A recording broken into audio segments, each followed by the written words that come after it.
Welcome to Disney Coast to Coast, a show celebrating and questioning one of the most beloved entertainment companies in the world through honest, passionate, and clear-eyed Disney discussions. I'm Jeff DePauli, your entertainment-obsessed host with rose-colored glasses removed. Today in the show, we have the House of Mouse headlines brought to you by laughingplace.com, your up-to-date resource for the latest Disney news every day of the week. This episode is being released on February 22nd, 2023, and here's what's been going on in the world of Disney recently. A holographic recreation of Walt Disney debuts, an Avatar experience is coming to Disneyland, 2 more Disneyland After Dark events have been announced, and more. Hear the latest news from the Walt Disney Company in today's House of Mouse headlines. The Disneyland Resort is adding 2 returning Disneyland After Dark events to its upcoming calendar. First, Throwback Night will be held on April 18th and 20th and takes inspiration from the debonair days of the 1950s and 60s. In addition to giving guests after-hours access to classic attractions, Throwback Night will include a performance of the Fantasy in the Sky fireworks. Then on May 2nd, 4th, 8th, and 11th, it will once again be Star Wars Night. These events will include Star Wars Celebrate the Night fireworks, among many other special offerings inspired by a galaxy far, far away. Each of these Disneyland After Dark events will run from 9 p.m. to 1 a.m., while ticket holders can enter the park as early as 6 p.m.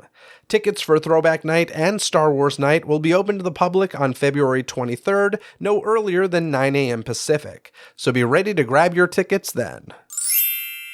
With the French Market in New Orleans Square now closed as it begins its transformation into Tiana's Palace, some fans had worried about where they'd be able to get their mint julep and Mickey beignet fix in the meantime. Well, luckily for them, they shan't go without, as both offerings are now available at the Royal Street Veranda. Currently, a 3-pack of Mickey beignets is $4.99, while a mint julep is $5.29. Also, both items are available via mobile order. The debut of Tiana's Palace and the return of Mint Julep Bar are expected later this year. Following the Kansas City Chiefs' victory over the Philadelphia Eagles in Super Bowl 57, star quarterback and Super Bowl MVP Patrick Mahomes got to take his family to the Disneyland Resort. With this year's game taking place in Glendale, Arizona, the traditional celebration took place on the West Coast Resort for the 2nd year in a row and found Mahomes participating in a cavalcade where he seemingly didn't need any help from the refs to make it down Main Street, USA. Now, I feel like that's a sports joke that Kyle threw into the script here, which I don't understand whatsoever. So if there is some shade being thrown, you can blame Kyle.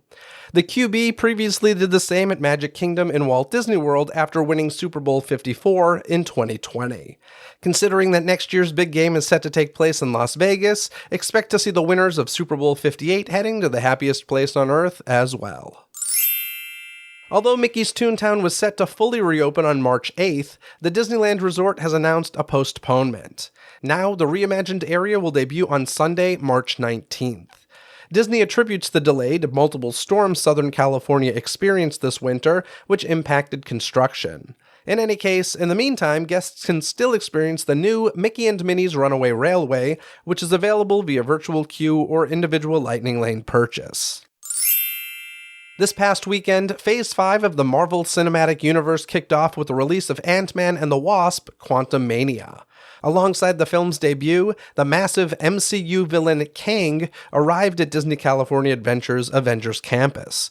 According to Disney Parks blog, the Conqueror will be appearing in the land for a limited time and may be spotted wandering the campus. Of course, you can also catch Kang in action on Quantumania, now playing in theaters everywhere.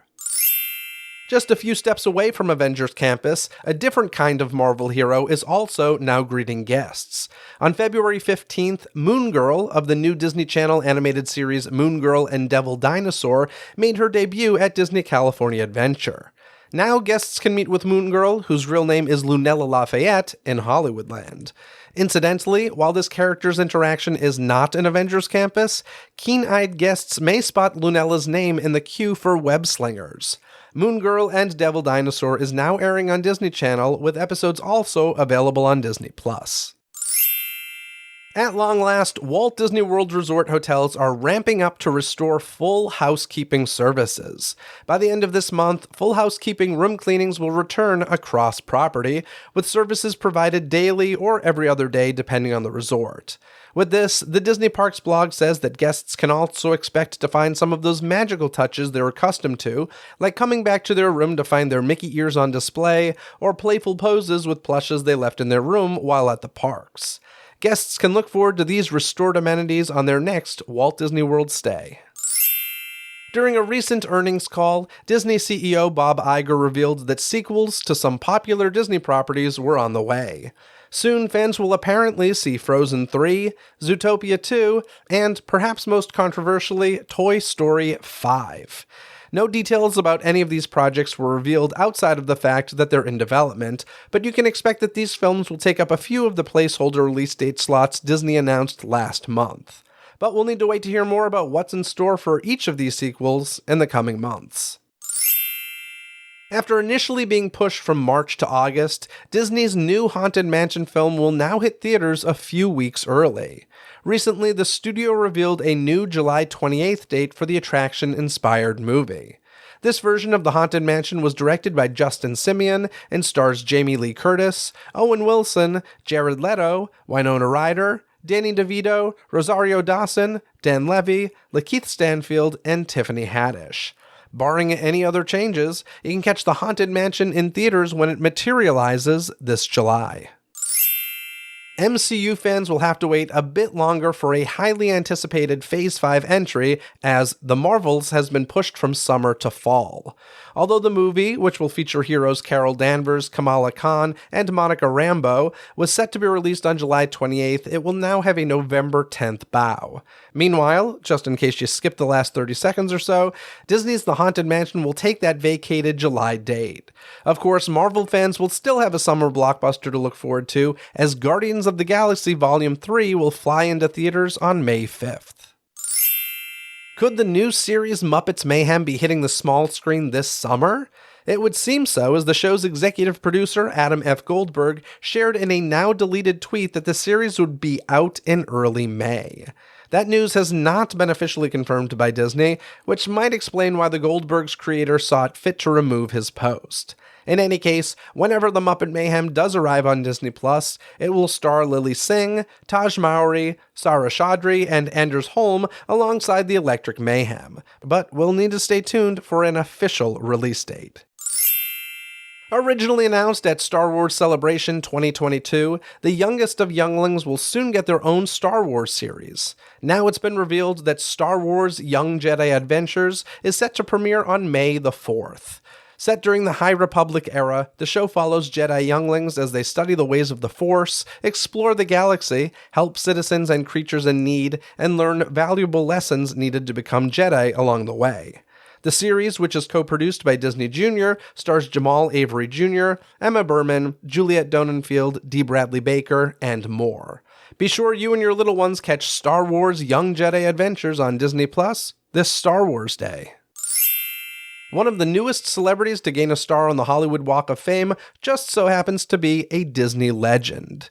Last week, Jon Favreau was honored with a star just a few steps from the El Capitan Theater. That's likely no coincidence, as the actor, director, and producer is perhaps best known for his work with Disney, including creating The Mandalorian. Of course, he's also directed films such as The Jungle Book, The Lion King, and Iron Man, which wasn't a Disney production at the time, but now stands as the foundation on which the MCU was built. Favreau was previously named a Disney legend in 2019. You can check out Favreau's body of work on Disney+, Hulu, and elsewhere, including The Mandalorian Season 3 starting March 1st. And now it's time to bring in Kyle Burbank from laughingplace.com. How's it going, my friend? It's going pretty well. I was shocked by how much news there's been in the past couple weeks when I was compiling it. I'm like, this list just keeps getting longer. How did this happen? I don't remember all of this. Yeah, it is funny because there are definitely weeks where it's like, oh my God, that was a ton of Disney news this week. And then there are weeks where like there legitimately is a ton, but it just doesn't feel it. It's like smaller news that creeps up on you. It's not like the big heavy hitter stuff. And that was one of these last couple of weeks. A lot of little news, a bunch of which we're talking about today. So let's jump in because Disney 100, the exhibition, has opened at the Franklin Institute in Philadelphia. As guests enter Disney 100, the exhibition, their journey begins with an introduction from Mickey Mouse reminiscent of the Mickey Mouse Club. Mickey then hands things over to Walt, or rather a lifelike hologram of Mr. Disney. Partnering with Disney's Studio Lab, Disney Research Studios, and Industrial Light and Magic, the team utilized cutting-edge technology to digitally bring Walt to life and create this unique greeting. Tapping the vast resources of the Walt Disney Archives, 2 separate audio recordings of Walt were assembled, creating his vocal script. The Disney Archives also provided footage of 1960s-era Walt to Disney Research Studios, who used their super-resolution AI upscaler to convert the archival footage to high definition. The result is a recreation of Walt Disney and a collaboration across all parts of the Walt Disney Company. Now, Kyle, this has been getting a ton of news, and I want to just start with, do you have an opinion about bringing Walt Disney, quote-unquote, back to life? Not really. I mean, it depends on the context. I think this is a perfectly acceptable context for such a thing. Yeah, I have been, advocating for a Walt Disney audio animatronic for a long time. Yeah. So, I don't understand this whole, I don't know. People talk about it like it's sacrilegious to do. And I'm just like, the man's everywhere. He's all over the Disney parks and stuff. I don't understand why, the opinion of this just doesn't feel right. None of us think it's really him. We're not doing some, voodoo magic to bring him back, you know? Yeah, I think it'd be different if he wasn't, a brand of his own. It was always, the face of the company and everything. He put himself out there to be that. So I think it makes perfect sense. It's not like he's, a super private hermit that we're now making give interviews or something. Yeah. So, I think it's actually kind of exciting that this is a thing, but there has been a lot of talk about, how accurate it looks and the quality of it. Now, let's preface this by saying neither of us have seen this in person. This is in Philadelphia.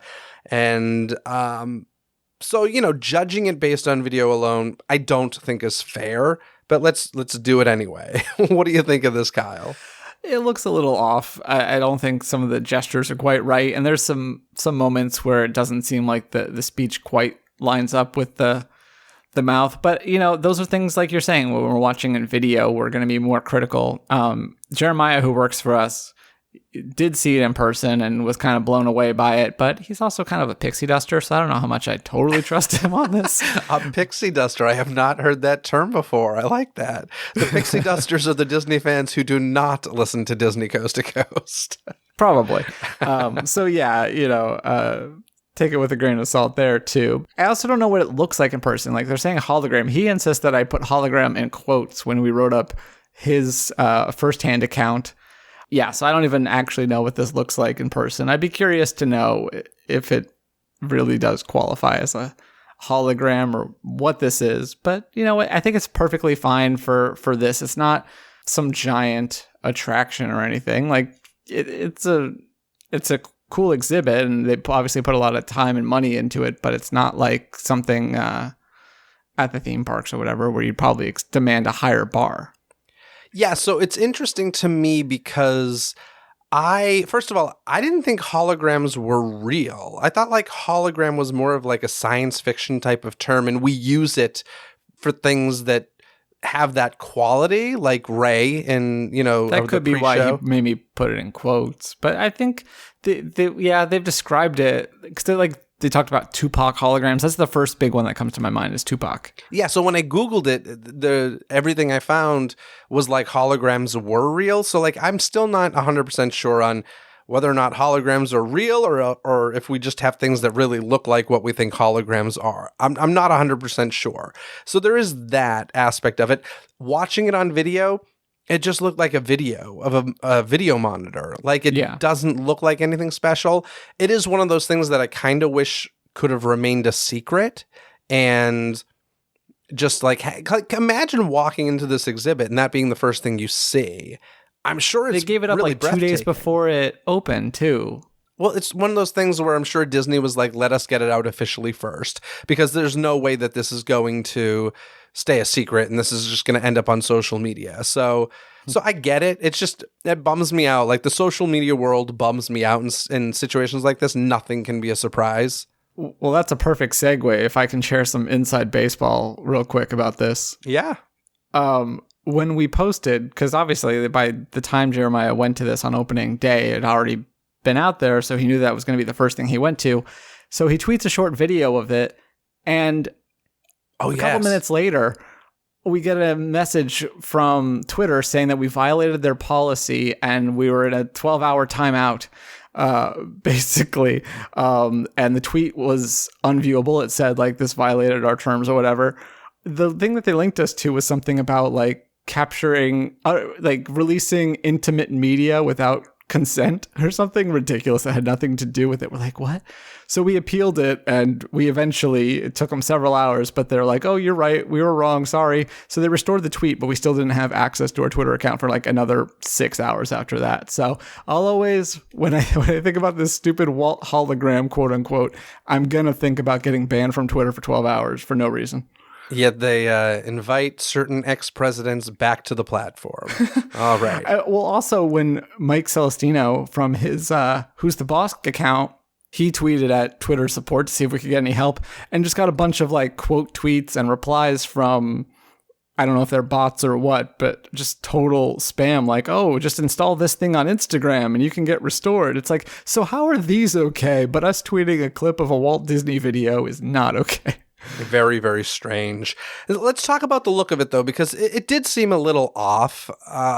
For me, it was the hair was the big thing. I was like, it looked like Walt had a dye job, and Walt's never... Listen, they were taking really rudimentary old footage that was, I believe, in black and white originally. So they had to colorize it. They had to make it high definition. So obviously... it wasn't like the quote unquote original footage, but like, I don't know, his hair looked a way that like I'd never seen it before in real life. That was the one thing. And then the other thing, and I don't know how they made this, they're claiming this is not the way they did it, but to me, it looked like somebody performing Walt's body and his face was, what's the term? Deep faked or something like that. That's what it looked like to me, but I have no idea. And I think they're claiming that's not how it was done. So they have no reason to lie about it. Yeah, to me, like I said, the gestures, that's what Becca said. She's like, I don't think of those as being Walt Disney gestures. It looks like you when you make your YouTube videos. It was more of like the speed of the gestures, because Walt certainly talked with his hands, but I'd never seen them that lively, if that makes sense. Yeah, I think that's basically what she meant as well. Yeah, and so it was a little bit bizarre.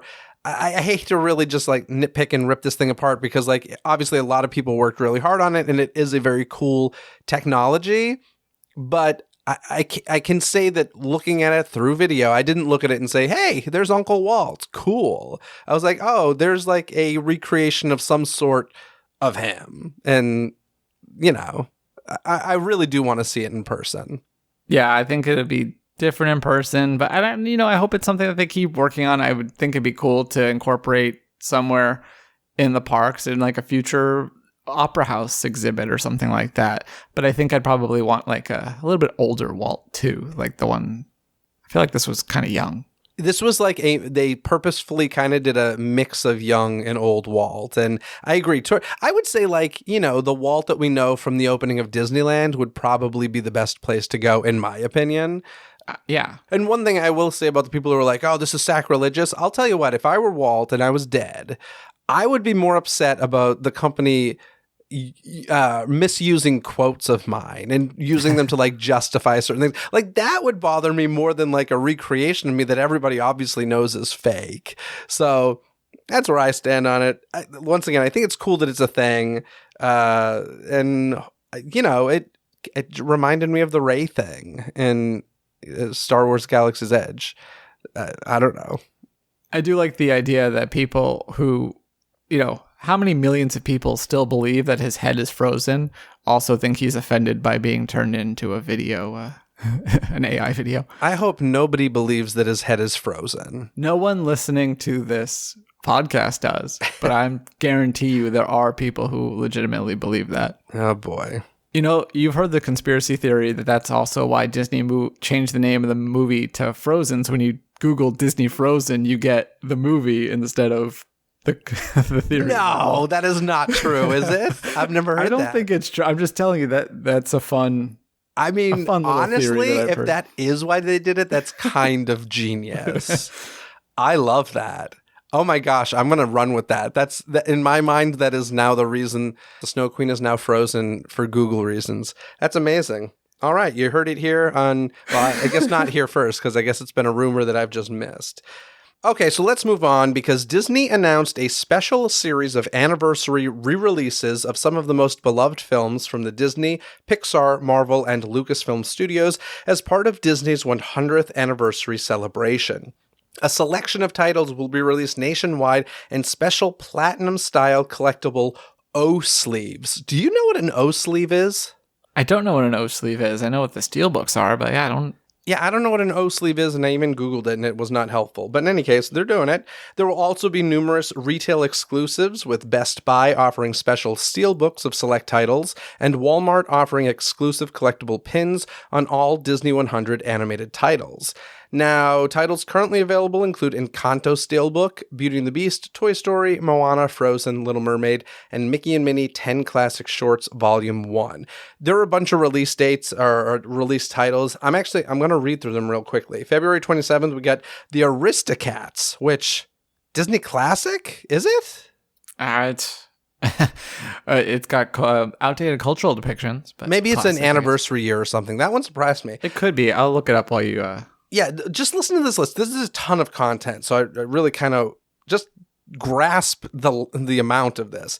February 27th, The Aristocats, The Jungle Book, Zootopia, Tangled, Frozen 2, Sleeping Beauty, Lady and the Tramp, Wreck-It Ralph, Robin Hood, 101 Dalmatians. On May 2nd, we get Star Wars A New Hope Steelbook, Star Wars The Empire Strikes Back Steelbook, and Star Wars Return of the Jedi Steelbook. If you don't know what a Steelbook is, it's what it sounds like. It looks like a thick book. It's made of steel. It's a case to go around the DVD case. Then, June 6th, we get a Coco Steelbook, Toy Story Steelbook, and a Cars Steelbook.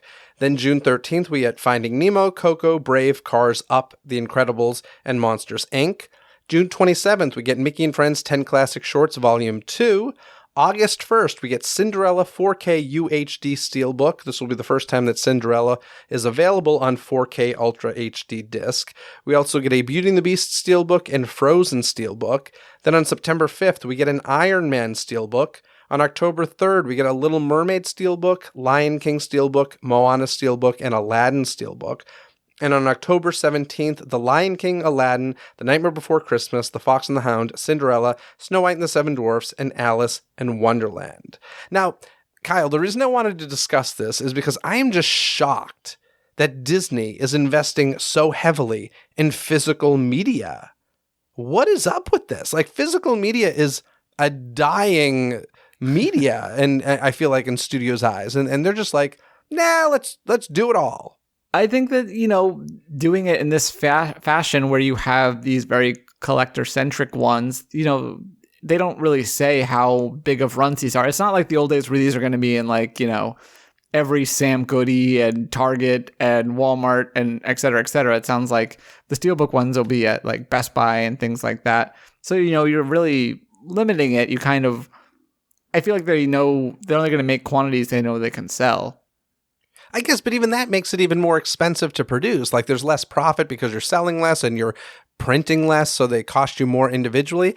I'm just shocked by this. And even like the titles, not all of those were Steelbooks. They were only Steelbooks if I said Steelbook after it. So like these other ones are just kind of like on disc again. And I don't know, I'm really shocked by this. And I'm not saying good or bad. In fact, I would say if you are a fan of any of the titles that I mentioned, like if they're some of your favorite films, get them, because as you know, I'm a huge proponent of having the physical media so that they cannot change the digital version on you in the future. So I'm all for this. I'm just shooketh. Yeah, I mean, there's a few that I would consider getting. Like, I think that the original trilogy in Steelbook sounds pretty cool. We have a few Steelbooks. We bought all of Phase 3 of Marvel on Blu-ray, or the kind of phase from Blu-ray up to 4K at a certain point, because that's what they started releasing the Steelbook in, but several of those are Steelbooks. I really like that look. So I can imagine, like, especially if you don't already have these and you're not just getting the latest and replacing it again, having a collection that all looks nice and uniform, and even if it's not a Steelbook, has a very similar look, I think is going to appeal to a lot of collectors. And yeah, I think it's kind of cool. Where is the Honey, I Shrunk the Kids Steelbook? I don't know. Maybe, by the way, Aristocats totally not an anniversary. That's so random. So random. When Shrunk, whenever that show eventually comes out, movie comes out. Yeah. Oh my gosh. In any case, that was news that shocked me. That is the shocking news of the week. Let's move on. As part of the 100 Years of Wonder celebration at Disneyland, a Disney 100 Platinum Mickey Mouse statue was installed in Town Square on January 25th. Now, the statue has a banner below it that was misquoted from Walt Disney, reading, quote, "It all started with a mouse." The full original quote by Walt Disney was, in fact, "I only hope that we never lose sight of one thing, that it was all started by a mouse." So, in early February, the statue was removed, and now it has returned with the correct quote bestowed upon it and a slight change in style. Now, Kyle, will you now admit that the quote was wrong? I didn't say it wasn't wrong. I just said that it wasn't as big of a deal as people were making it, that it's like often misquoted. It's like, "Luke, I am your father." Like if Disney made a shirt that said, "Luke, I am your father," I wouldn't throw I would say something I can't say. Yeah, some people would, but I'm sure that those shirts exist, even though that is wrong. Or we just talked about this, in the news segment, we have the Patrick Mahomes thing. The tagline that we all know today is, "I'm going to Disney World," or "I'm going to Disneyland." But if you watch the original, it's, "I'm gonna go to Disney World." So it's not even really correct. Do you know the story behind the creation of that? Kind of. I've heard it before, but go ahead. So apparently what happened was Michael Eisner was watching the Super Bowl, and the first time that was said, that was not like a promotional thing. That was just like a genuine response to the question, "What are you going to do next?" And whoever it was said, "What did you say? I'm going to go to Disney World?" Disney World. Okay, well, I mean, he should have said Walt Disney World, but in any case, so like it started very organically, and Michael Eisner or somebody at Disney was smart enough to be like, "Whoa, that is a marketing campaign." And then the marketing people got their hands on it and they made it, "I'm going to Disney World," or "I'm going to Disneyland." And so like they made it their own in that way. But I get what you're saying. But in any case, the quote was fixed, which first of all, the quote is, it's quotation marks and it goes ... "It was all started by a mouse." I just want to know how many conversations were had when they're like, "Okay, we need to redo this. People aren't happy because we got the quote wrong. Should we just put 'It was all started by a mouse,' period? Or do we need to do the ... "It was all started by a mouse," since technically it's part of a bigger quote?" And I bet you it was a big conversation. I would bet money on it. I would have liked capital I, but in brackets to denote that it wasn't originally the first word of the sentence. I think it's weird that they had to take the whole statue down to just replace that part. It must be much more involved than I think. You figure that they could just take the ribbon part off. And yeah, I didn't get a good close look at it, but it looked like one solid piece, like the whole thing. I guess that's why. So yeah, listen, I think they handled it super correctly. Like this, you didn't get a press release about this, did you? This is just no, great. So they just like quietly removed it. They fixed the problem and they put it back in. They didn't make a big thing about this. And I feel like in some cases they do make a big thing about nothing. And so I was like, no, they handled this one correctly. Same with the banners. They removed the banners that weren't correct. They're fixing them. So in any case, it happened and it is big news. Let's move on because Disney CEO Bob Iger announced that an Avatar experience will be coming to the Disneyland Resort. And that is all the news we have. Listen, folks, we're not getting Pandora. I don't even think we're getting a ride. Well, I listened to the thing and it was a little confusing. So like at first he just says that. And so then when we were writing it up, we're like, oh, well, they do have this thing going on in Shanghai right now. Maybe they're just doing something like that. But then like later in the call, he did make it sound more, he said the word Pandora and it sounded more like a version of Pandora, probably scaled down. And so it's really unclear. Yeah, this was a very weird earnings call because it had a lot of business stuff. And then there was just some fan things or things to kind of whet people's appetite because Disney was going through a lot at the time. So yeah, you get these like kind of half news things like, wow, that's big news if I had any idea what it meant. Yeah, if I had to bet, this is kind of like the expo all over. Now these things, man, this might happen. There's something happening in this well, general that, you're like, you vicinity can tell that area. that those are big like actual attractions and projects, not just like an Avatar experience. Like, I have a feeling that he's probably not as particular about the nomenclature as we are, whereas we're like, experience can mean anything. If he said attraction, that now we're narrowing it down. That's something bigger. And if it says ride, well, then that's huge. I have the inside scoop. Do you want to know what it is? Sure. It's an Avatar pressed penny. Oh, that is an experience. That is you get quite to watch experience. it get pressed. And although they don't really use pennies anymore, I don't think. They do put pennies, but it's not your penny. And I've seen them actually reloading it. This was pretty recently, and they were just super new shiny pennies, which was interesting. I didn't even know if I thought they were just pieces of copper. I didn't know if they even still had like faces. Supposedly, a penny costs more to make than a cent. Yeah, like it the does. materials. That's why Canada got rid of them.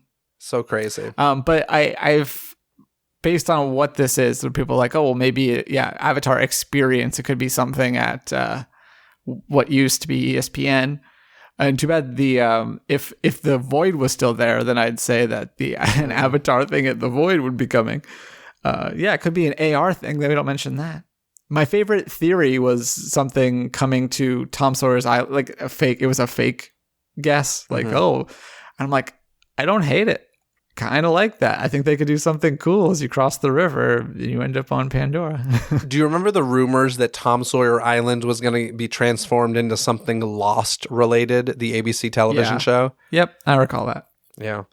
My money would be on Avatar Explore Pandora, which is the thing that's at Shanghai Disneyland. That would be my guess if I had to guess. But in any case, it's happening. Now, back at D23 Expo 2022, Disney Parks announced that Pacific Wharf in Disney California Adventure Park will turn into San Francisco, the city that played home to Hero, Baymax, and their friends from Walt Disney Animation Studios' Academy Award-winning Big Hero 6. Now, Disney Parks has announced that later this summer, during the Disney 100 celebration at Disneyland Resort, you'll be able to step into the new area named San Francisco Square. San Francisco Square will transport guests to the not-too-distant future and a fictional mashup of two iconic cities, San Francisco and Tokyo. As the tech industry began to emerge and the local fishing trade fell on hard times, entrepreneurs came together to reinvent the seaside canneries into a vibrant, multicultural district of neighborhood restaurants and small businesses where you'll be able to eat and shop. An iconic landmark of the area will be the San Francisco Gate Bridge, which will span the tide pools linking San Francisco Square to the Paradise Gardens Park obelisk. Pacific Wharf has been standing since Disney California Adventure opened in 2001. You'll still be able to enjoy all your favorite Pacific Wharf dining locations during the transformation, and when San Francisco Square is completed this summer, you'll find familiar favorites like soups and freshly baked bread bowls, as well as new Asian-inspired selections. This just means bye-bye Rosie. We're losing Rosie O'Donnell from Disney California Adventure. Yep, probably. Her and Colin Mockery there talking about sourdough bread still.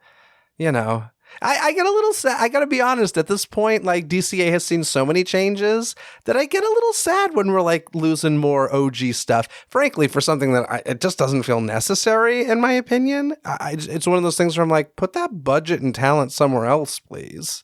I think this sounds cool. I mean, I wish this was on a grander scale, of course. Like, I love the concept of San Francisco. When I saw it in the movie, I was kind of like, that sounds amazing. So I hope that the thing that's really going to nail this for me is if they get the lighting at night right. Yes. That's going to be key. But I totally dig this idea, whether it's necessary or not. It just feels like the whole like Pixar Pier thing. I was like, really?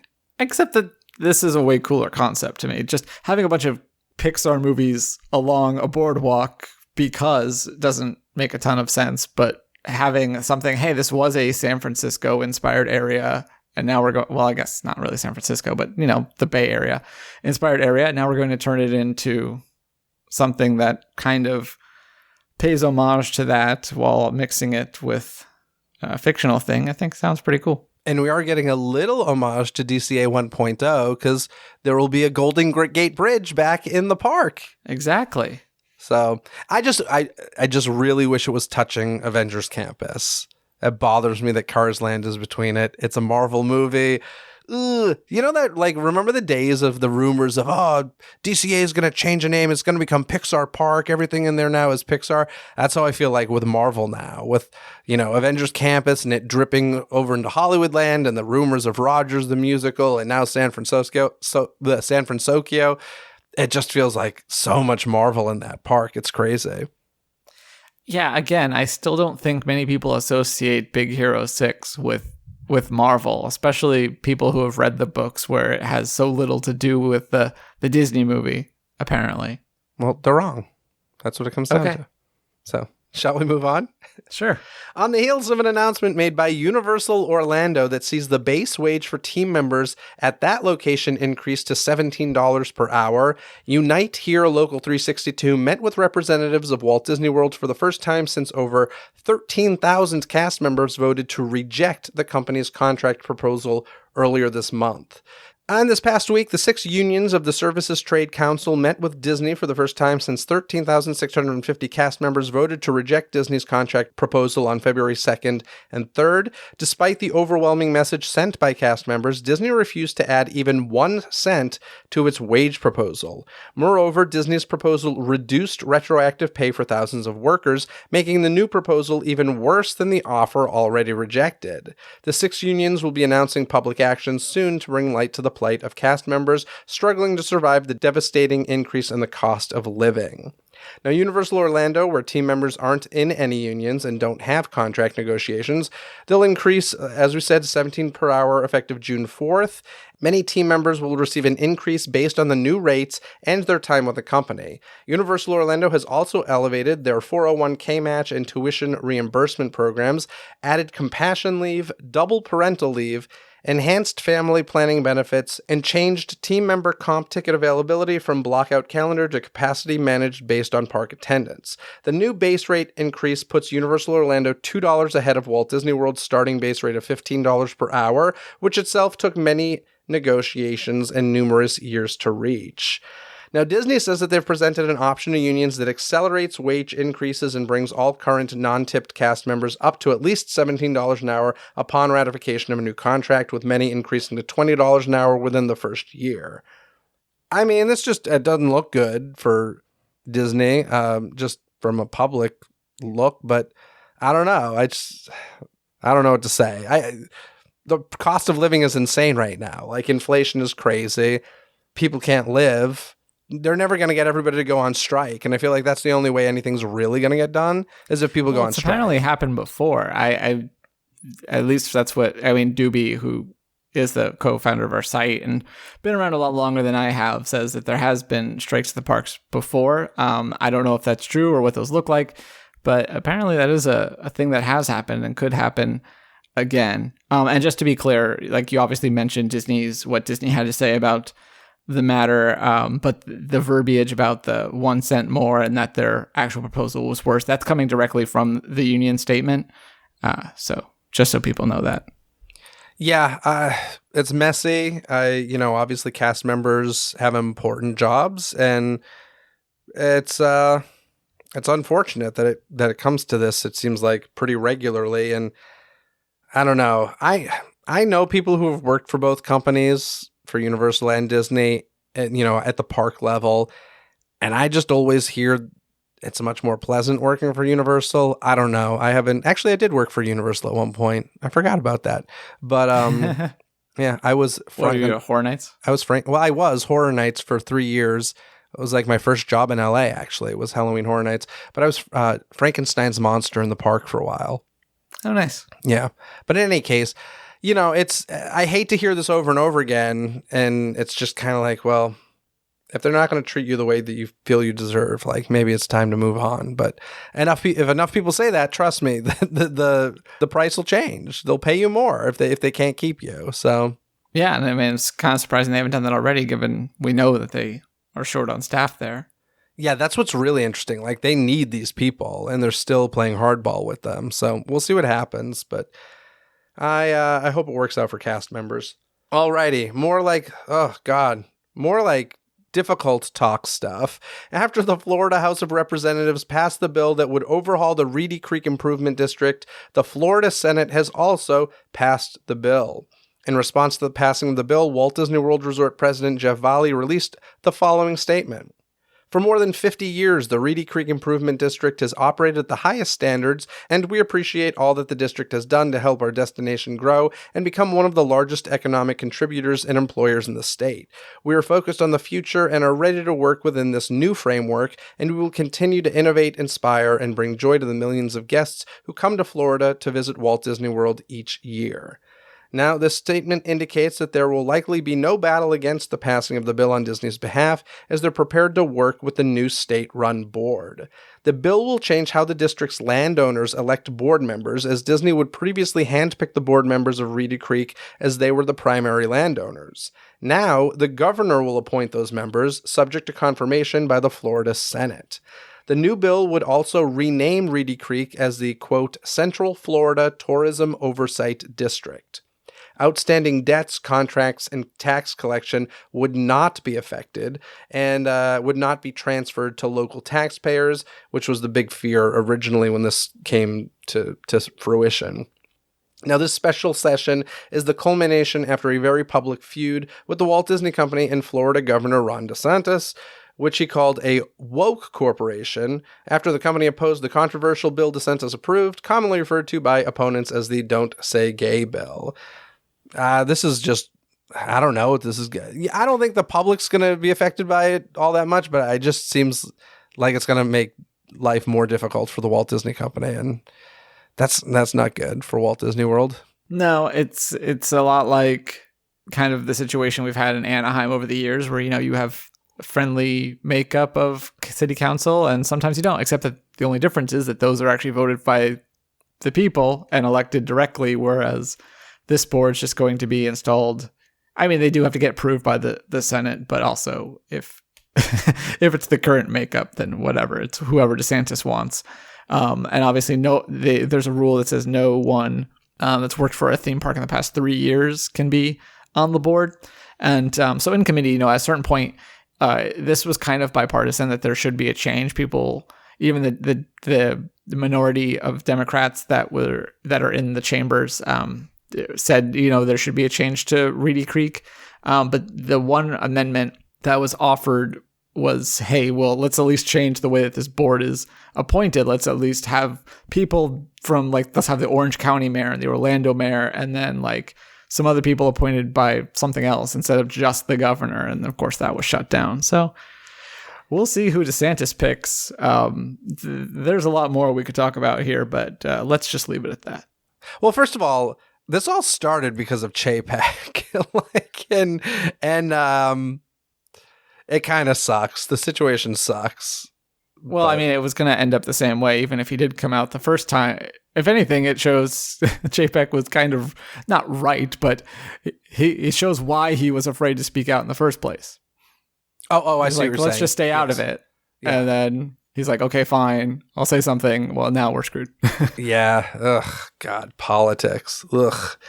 Let's talk about some more business news, because the Disney earnings call had a ton of business news in it. In January, is it Trion or Treon started a proxy fight with Disney? Who knows? Who cares at this point? It's over. All right.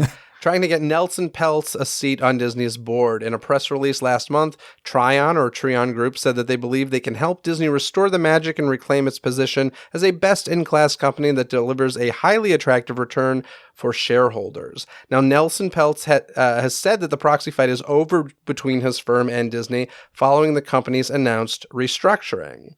And you know more about this than I do. What's this all about? The one thing that I want to talk about is, so Nelson Peltz wanted to be on the board, and because of the way universal proxy rules work now, his strategy right before this ended was that he was saying, vote for me and withhold your vote for a current board member. It makes it easier to just put him on the board. The thing that I think is interesting that people should know about is he was kind of, in my view, trying to co-opt this Twitter and retail investors to try to get this done. And what I mean by that is that, his site was Restore the Magic. You probably saw Twitter advertisements from Restore the Magic. And he also had a point in his deck. Like one of the things that he put out at the very beginning was that Disney was nickel and diming consumers. And so there's a lot of things that people like you and me and a lot of people on Diz Twitter would agree with. But when he says Restore the Magic, he didn't really mean that. He just meant the dividend. And so he was kind of speaking out of both sides of his mouth there. So you saw some people be like, yeah, we should get this guy on there. And it's like, no, he's for more cost cutting. He thinks Disney's not doing enough to cut costs. And so that was kind of interesting to watch. And so sure enough, as soon as they announced that the dividend was coming back, he stepped aside. And also he was pushed for by Ike Perlmutter, who's the head of Marvel. And in an interview, when Bob Iger was talking about this whole thing, he mentioned that maybe Ike doesn't like him because in 2015, he wanted to fire Kevin Feige and he wouldn't let him. Or maybe 2005. But at some point, the bottom line is Ike Perlmutter wanted to fire Kevin Feige. And that's partially why he doesn't like Bob Iger's, because Iger stopped it. Politics again. All right. Well, that's over. Speaking of cutting costs, though, in a way to cut costs, the Walt Disney Company will be laying off thousands of employees, as revealed by CEO Bob Iger. Iger said that 7,000 jobs would be let go. With domestic employees being hit the hardest, the cuts will be fairly light in the company's parks and resort division. Disney has about 220,000 employees globally, so this will affect just over 3% of the company. This is never good news, but we're seeing this in companies across the board, and the typical percentage is 5 to 6%. So 3% is actually kind of low. And something else to note, like we mentioned that, Demaro's said straight up, yeah, the parks division includes products for one thing, but this won't impact hourly frontline cast members because, of course, they're short-staffed on those. So those aren't the positions, but 7,000 jobs doesn't necessarily mean 7,000 people. It could be unfilled positions that they're now just eliminating. So Correct. that's a silver lining, I guess, to this news, is that we don't know how many actual people will be leaving except for Rebecca Campbell. So basically, like, if there were in these businesses, there are roles to be filled, and when there's hiring freezes, those holes are not filled, and other people got to pick up the slack. Say there's 2,000 of those that exist, that's 2 of the 7,000, so therefore 5,000 people get laid off, essentially. So hopefully it's as few people as possible. Moving on, Disney CEO Bob Iger was asked what Hulu's future was in an interview on CNBC's Squawk on the Street. What he said was, quote, "Everything is on the table right now, so I'm not going to speculate whether we are a buyer or a seller of Hulu. But I obviously have suggested that I'm concerned about undifferentiated general entertainment, particularly in the competitive landscape that we are operating in, and we're going to look at it very objectively and expansively." Yeah, this is like, the streaming stuff is interesting these days. This is I know we're talking about Hulu here, but just even Disney Plus is a very different Disney Plus than what he launched not so many years ago. I mean, and honestly, if you look at it, it's actually coming back down to the scale that he originally envisioned. Because, as we've talked about before, it was kind of, you had those tentpole shows like Mandalorian, but then you had a bunch of like reality show type fluff and things like that, and then it kind of got ramped up, but now they're ramping it back down a little bit. So the Hulu thing, I don't listen to me. We're at the point, and I get it, when Disney Plus launched, it was very much like the brand, the Disney Magic family/young brand. We're so far beyond that, but that I just have the opinion of, put everything out on Hulu and Disney Plus. You've got the parental controls on there now. Just do it. Get rid of Hotstar. Get rid of Hulu. I'm sure there's contractual and legal things I'm not thinking about. I think that's what's going to come down to, is if in a sale, what content they would get. Because I think they'll probably want to hold on to some. I mean, especially the way they got all entangled with this FX Hulu thing, where it's an FX show, but it's only on Hulu and not even on FX. I think if they could keep the content and sell off the name, they'd be happy to. I think it's a matter of where that's going to fall. Yeah, so we'll find out. Also, the Walt Disney Company announced details of its strategic restructuring that will refocus the organization on creativity, empower creative leaders, and ensure that they are accountable for all aspects of their businesses globally, and put the company's streaming business on a path to sustained growth and profitability. Effective immediately, the company will be organized into 3 core collaborative business segments: Disney Entertainment, ESPN, and Disney Parks Experiences and Products. The leaders of each business segment will have full operational control and financial responsibility for creative development, marketing, technology, sales, and distribution, and will be accountable for driving business efficiencies globally. This is interesting. Yeah, it sounds like the old way we did things before. It's not that novel of a concept. I will say that they could not wait to get rid of DMED faster. I know DMED because that's where I would go to get photos for like Disney Plus series. And like the day after this was announced, now it just forwards to the Walt Disney site. So I don't know where to get my Disney Plus press photos anymore. But. Oh, no. Well, somebody from Disney Entertainment will be, I'm sure will be... the person. Well, that one's interesting because, yeah, Disney Entertainment includes the studios and includes Disney Plus and the television side. And that one's going to be co-led by Alan Bergman and Dana Walden. So that's kind of, I saw this great Hollywood Reporter story where it was like, what does this mean? Does this mean that maybe Dana Walden's going to be the next CEO, or Alan Bergman, or maybe both of them? Like, you didn't really think this thing through, did you? Does this Disney Entertainment include Disney on Broadway? Do you know? Presumably. I don't think it would fall under parks. Yeah. So interesting. Having ESPN on its own, people immediately speculated that meant they were trying to spin it off. And Iger says that is not the case. It's just... Yeah, but you can't believe that stuff. Like, I mean, I don't think that they are, but just because somebody says something... I know, but I can only tell people what he said. That's what he said. Quote... All right, something we touched on a little bit, but the Walt Disney Company is reportedly putting the brakes on the output both from Marvel and Star Wars after the February 8th earnings call, where CEO Bob Iger said they need to be better at curating their franchise content, calling it extraordinarily expensive, adding that they want the quality on the screen, but we have to look at what they cost us. Now, Marvel Studios has the highest output, and under the directive from Iger is likely to see the cuts the soonest. Last year, Kevin Feige outlined 5 Disney Plus shows to be released this year: What If Season 2, Echo, Ironheart, Agatha Coven of Chaos, and Loki Season 2. Reportedly, now only 2 productions, Loki Season 2 and Secret Invasion, are the best bets to debut this year. Projects that have already wrapped, like Echo and Ironheart, will likely be spread out and debut later on the streamer, and then shows in development like Nova will be placed on a longer timeline. Star Wars is facing a challenge of a different kind, trying to leave the streamer in favor of big screens. Taika Waititi is still developing his entry into the franchise, and Disney is expected to reveal more plans this April at Star Wars Celebration. Those titles set for Disney Plus, like Ahsoka, The Mandalorian Season 3, and Skeleton Crew, are still expected this year, but if Lucasfilm ramps up, they will have to abide by the same fiscal discipline as the rest of the company, according to reports. This is just like something that seems to be happening with studios and streamers across the board. Like, they invested a ton of money, like practically movie theater quality content for streamers.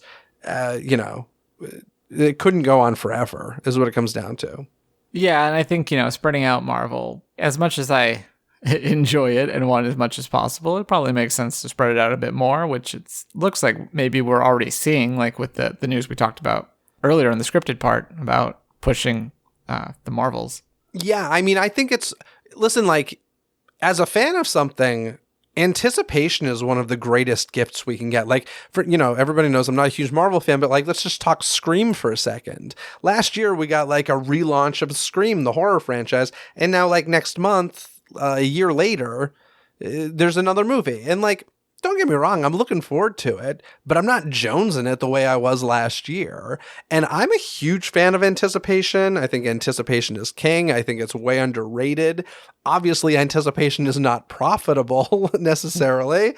So I get it. But yeah, too much content makes for like lesser event TV experiences. If you want event TV, you can't have an event TV thing happening every month. What, if everything is special, nothing is special? Yeah. If everything's special, nothing's special. So Yeah, I don't know. And listen, this might even bring back some mid-budget stuff, which can be extremely profitable. I don't know about that because on the other hand, we have them canceling shows that I would have thought were those doubles and singles, like Mysterious Benedict Society, Big Shots, Mighty Ducks, Game Changers. All those got canceled in the past couple weeks.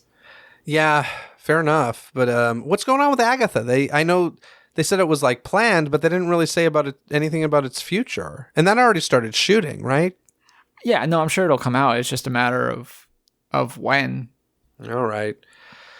More Disney Plus news. Disney Plus lost 2.4 million subscribers in the last 3 months of 2022, making this the first time the streaming service has lost subscribers. The loss of Disney Plus subscribers all came from Disney Plus Hotstar, which was expected by the company. Disney Plus subscribers in the US and Canada saw minor growth, and additionally, Disney will no longer be providing quarterly subscriber numbers and will instead be focusing on profitability.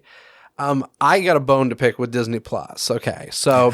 Go for it. They have the new ad version, which is essentially the cost of what it originally cost, and then you can pay more and get the no ad version. So admittedly, I don't watch Disney Plus that often. I'll go through phases where I'll watch it a bunch and then, a month or two where I don't really watch anything. So I'm sticking with the lower version. I'm like, I don't mind a couple of ads and shows.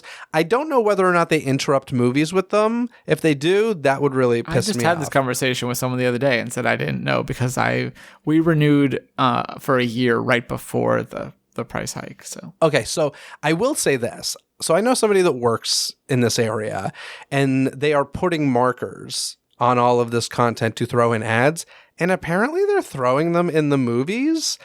I really find it hard to believe that they're going to do this. Like, throw ads at the beginning of the movie, I don't care. If they're going to interrupt movies with ads, that's crazy. Like I said, I don't know what's happening with that really, but my bone to pick is, if you do the ad version, Roku devices do not currently accept it. And I was like, what? Like, there are 3 you need to have. You need to have Apple TV, Roku, and Fire Stick. Like, those are the 3 that when you launch something, they need to be active on that. And you're telling me that Disney Plus with ads, the only option to watch it on a Roku currently is to upgrade to the more expensive ad-free version. I call BS, and I hope that that's temporary. Well, it's already been a couple months. I'm surprised you didn't already know about it. Well, it's because it didn't affect me.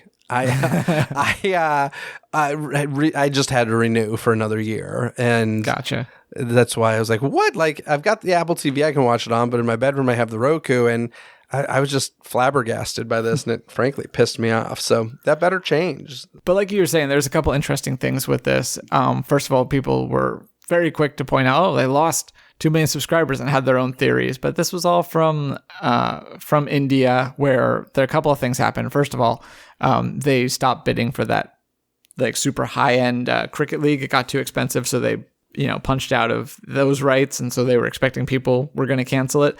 And also, they make so little on that product, like the price difference, the ARPU, which is the average revenue per user, is so much smaller than it is in every other market that it's kind of negligible. And yeah, Iger talked about how when Disney Plus started, the market was so interested in their subscriber growth, and that's how they kind of valued the business, and then that kind of shifted. So now they're like, okay, fine, then we're not going to tell you about the subscribers. We'll just tell you how close we are getting to profitability. So again, another shift in the streaming market over in the past couple of years. Yeah, the streaming market is it's going through changes, folks, and I don't know. We'll see what happens in the future. We'll see who survives, which streaming services survive. All right, and there's so much news. We got to continue. In celebration of Disney Plus and Lucasfilm's highly anticipated return to Mandalore, the Walt Disney Company will offer viewers the opportunity to experience the episode that started it all when the series premiere of The Mandalorian makes its broadcast debut simultaneously across ABC, Freeform, and FX. So it's just the first episode, and then they're like, hey, if you like it, you got to get Disney Plus? I guess so. You get to meet the child, and then that's it. Oh, man, they know what they're doing. People are going to get hooked on the child. If you want Disney Plus subscribers, you introduce them to the child. You think that there's someone on this planet who hasn't seen Baby Yoda before? I don't know. Maybe. I'm sure somebody hasn't. Yeah, maybe they've only seen it in, like, cartoon form, like on merchandise, but not actually like how he is adorable pretty he is on the show. addicting. I'll tell you, he's adorable. But what an interesting move. I mean, so the Mandalorian was content made for Disney Plus. It's now going to be available on network TV, at least one episode. So it's interesting. Yeah, I'll be interested to see if it affects subscribership at all. I mean, not that they're going to tell us, but I think it's a fascinating strategy. Now, before we move on, if you enjoy my conversations here with Kyle and you find yourself talking to the podcast so that you can join in on the conversation, I'm here to tell you there's an easier and better way. Now, members of the DCTC Patreon community can take part in live Disney conversations with me during our Ask Me Anything Zoom sessions. If you'd like to join the conversation, instead of simply yelling at your speaker, check out that perk and many others by clicking the Patreon link in this episode's description. If you decide to join, I'll see you at our live stream this March. Once again, the link is in this episode's description. Now for some sports news that is fascinating. ESPN, Disney Channel, and the NHL are teaming up to bring fans the NHL Big City Greens Classic, the first ever live animated NHL game telecast featuring the Washington Capitals versus New York Rangers on March 14th. The alternate presentation of the Capitals-Rangers game will feature live, real-time, volumetric animation of players and teams modeled after characters on Disney's branded television's Emmy Award-winning animated comedy, Big City Greens. ESPN Plus, Disney Channel, Disney XD, and Disney Plus will present the live animated telecast, while the main telecast will be available on ESPN and ESPN Plus. The first of its kind alternate presentation will leverage NHL edge positioning data, which is basically puck and player tracking, to recreate the action on the ice as it is happening while featuring Big City Greens characters skating alongside animated versions of the NHL players. What? At first, like before I read this whole thing, I kind of assumed they're going to be doing kind of like what Nickelodeon's done for the past few years with the NFL telecast, where they have, like AR elements, like there's slime cannons, and this past one they had Patrick Starr on to do like a live capture thing, to do commentary. But no, this is like a step above that, to where, like you were saying, it kind of like Laugh Floor or Crush. Like that sort of like live animation, but even, But on ice, going very fast in real time. I don't know. I asked my brother about this because he's into sports, and he said like the NBA has done something similar with Teen Titans Go, but I didn't look into it, and I don't know if he really understood what was happening. But apparently, I guess this is a thing, maybe just to get kids into sports earlier. I don't know. But this is fascinating to me. I'm definitely interested in checking it out. They have a teaser out where they presumably have what it'll kind of look like, and very interesting. I'm interested to see how it goes, because there's a lot going into that. Like you said, hockey is the fastest game on 2 feet. So yeah. All right, and finally, something we got to talk about: Dick Tracy, a Disney movie that I love. What was it, 1990? Something like that. I love Dick Tracy. Way underrated. Has a quote-unquote sequel, not really, but there was a special called Tracy Zooms In that was on Turner Classic Movies that you can now find on YouTube. And this was the weirdest thing. Warren Beatty came back playing Dick Tracy, but also playing himself. He essentially had a conversation with himself and a couple of folks from Turner Classic Movies on a Zoom session. A couple of people. No, you mean that Leonard Maltin sat there just like looking like, what is happening?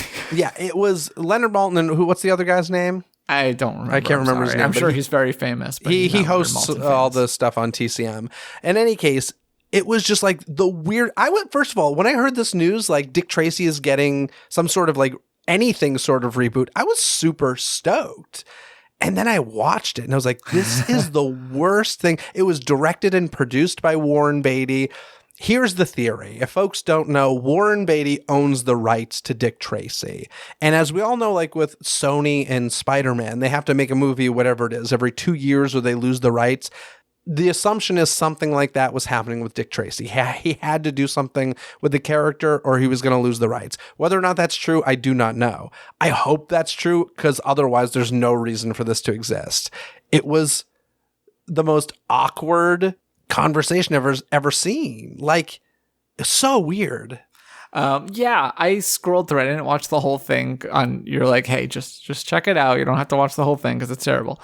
And it's like, starts with a little bit of conversation, then it cuts to like other interviews. But the thing that got to me was just like he's doing this like monologue, and then there's just this like giant space of silence. Like it doesn't feel like it's not well. It doesn't feel like a real conversation, but it also doesn't feel like a well done piece of content that you would edit in a certain way or script so that there's actual like back and forth. Like it's just very weird gaps, and I don't know. It was about 30 minutes long. It probably needed to be no longer than 5. Like they probably, like, sincerely, they could have told the same exact story in less than 5 minutes. It was a lot of like watching clips from the Disney Dick Tracy movie and Warren Beatty as Dick Tracy commenting on it and being like, oh, no, why would he do that? No, why would he do? But like, he just kept going on. It sounded, I hate to say this, no disrespect, but it just sounded like an old man rambling and like in a nonsensical way. It was really, really, truly disappointing. It was no Moonlight, that's for sure. So yeah, it's Dick Tracy. It's worth checking out for that reason, but like, don't expect quality. I don't know. I keep saying it. I'm going to get the yellow coat and hat one of these days and wear it to a Dapper Day or something because I love that costume. Oh, so much. Anywho, Kyle, that's the news. We got through it. Wow. It only took us an hour. Yeah, this was the longest we've ever conversed about the news on the show. So my wife even asked me beforehand. She's like, how long are you going to be? Like an hour? I'm like, not an hour. Oh, yeah, an hour. Yeah, we're going an hour today. Plus the news on top. So I hope you guys enjoyed this extra long episode of the news. And Kyle, I'll talk to you again in a couple of weeks, hopefully with a little less news. Hopefully, or something more exciting. Yeah. Besides a bunch of business stuff. Yeah. Alrighty, Kyle, I'll talk to you later. Bye. Bye. To read more about any and all of the stories you've heard here today, simply visit the show notes link in this episode's description. You've heard the news, and now I want to hear what you have to say about it. What do you think about that Walt Disney hologram? Share your thoughts on that or any other topics mentioned in today's episode. Call 818-860-2569 and you may just hear yourself on a future episode of Disney Coast to Coast. Thanks for tuning into this episode. Don't miss any future episodes by subscribing and following Disney with a Z, Coast to Coast on your favorite podcast app where episodes are available 24/7. Until next time, anything you need can be found in this episode's description. From additional information and links discussed in this episode found in the show notes, contact info to reach me, access to the show's official website, some free gifts from me to you, and so much more. So be sure to check out this episode's description. Other than that, folks, have a magical day. Bye! Thanks for listening to Disney Coast to Coast. Have a magical day. Disney Coast to Coast is produced and hosted by Jeff DePauli. Learn more about the podcast and become a supporter at DisneyCoastToCoast.com.